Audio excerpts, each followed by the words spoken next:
राधे राधे बोल मनवा, श्याम बसे हर धड़कनवा। बरसाना से गोकुल तक गूंजे प्रेम के पावन धुनवा। यमुना किनारे बंसी बजाई, राधा के याद में रात बिताई। मोर मुकुटवा चमके निराला, राधा भी न सुना लागे मधुबन सारा। श्याम बिना नींद न आवे, दिलवा तोहरे नाम पुकारे। बरसाना के गली गली में राधा बस कान्हा के निहार। पायलिया छन छन बोले, प्रेम के रंग दिलवा घोले।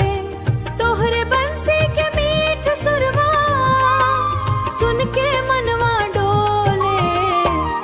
राधा संग श्याम खेले होरी, ब्रज में गूंजे प्रेम कहानी तोहरी। राधे श्याम नाम बड़ा प्यारा,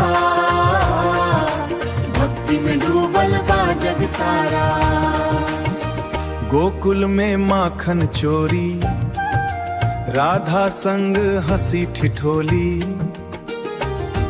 ग्वाला सब संग नाचे कान्हा, बजे प्रेम के ढोलक झांझ मंजीरा। कदम तले जब मिलन भइल, दिलवा में नया सावन भइल। श्याम के हाथ पकड़ के राधा, प्रेम के सागर में राधा। तोहरे बिना कुछ अच्छा न लागे, तोहरे बिना कुछ अच्छा न लागे। दिनवा भी दियारा लागे। राधे श्याम के पावन जोड़ी, दुनिया में सबसे न्यारा लागे। ब्रज के गलियन में गूंजे नाम, राधा संग चलते श्याम। बंसी के धुन पे झूमे जहान, जय श्री कृष्णा जय भगवान। राधे राधे जपे संसार, श्याम करे सबका उद्धार। हर हरि भक्त के प्रणाम।